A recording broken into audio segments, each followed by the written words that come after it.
প্রিয় শিক্ষার্থী বন্ধুগণ, আজকে তোমাদের নবম দশম শ্রেণীর উচ্চতর গণিত 11.4 15 নম্বর অঙ্কটা দেখাবো।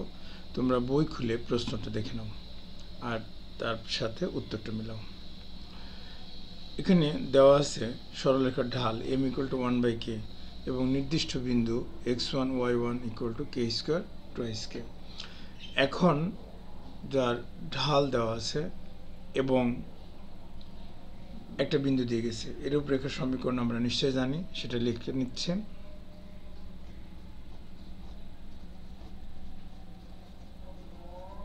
জানা আছে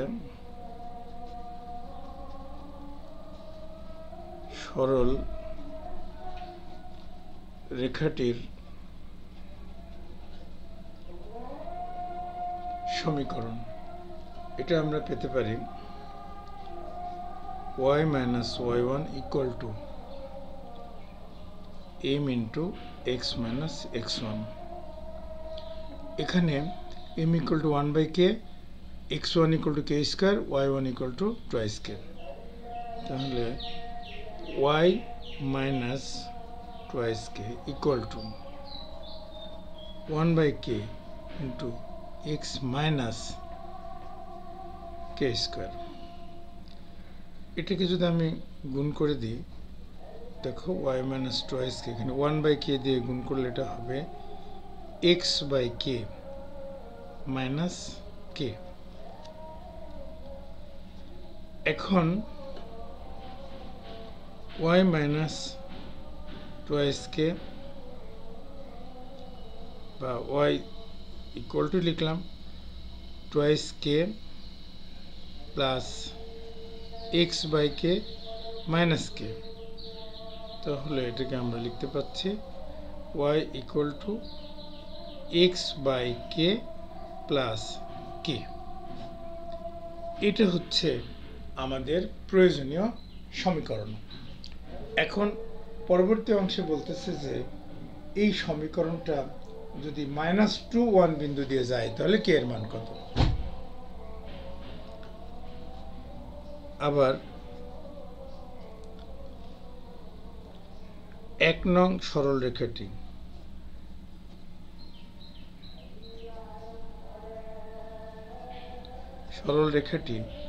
-2 1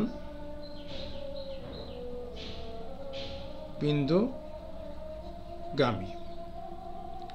সুতরাং আমি যদি 1 নম্বর সমীকরণে y এর জায়গায় 1 বসিয়ে দিই আর x এর জায়গায় -2 বসিয়ে দিই, তাহলে আমরা একটা শর্ত তৈরি করতে পারবো ইনশাআল্লাহ।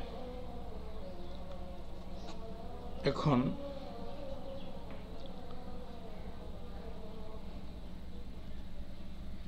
(1 - k) প্লাস 2/k এভাবে আমি লিখে নিলাম।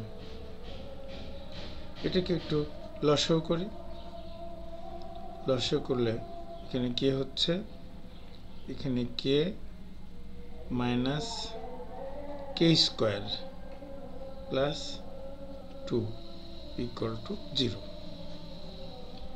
এবার আমরা একটু এদিকে যেতে পারি।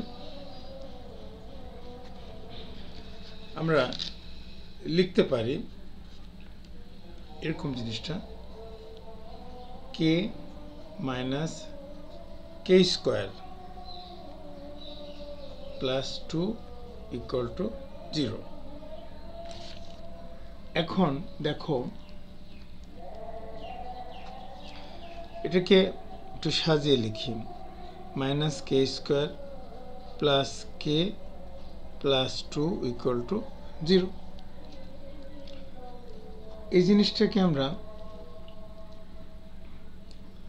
মাইনাস দিয়ে গুণ করে দিই, তাহলে লিখতে পারবো k² - k - 2 = 0। অর্থাৎ এখানে আমি বললাম -1 দ্বারা গুণ। এবার এই অংশটাকে মধ্যপদ বিভক্তিকরণ সূত্র অর্থাৎ middle factor 2 2 2 K square minus twice k plus K minus 2 equal to 0। এখন দেখো প্রথম দুটো থেকে কে কমন নিলে কে মাইনাস 2, দ্বিতীয় দুটো থেকে 1 কমন নিলে কে মাইনাস 2 ইকুয়াল টু 0। এবার K minus 2 into K plus 1 equal to 0। এখন আমরা সহজেই বলতে পারি কে ইকুয়াল টু 2 মাইনাস 1। এটাই হলো আমাদের অ্যান্সার।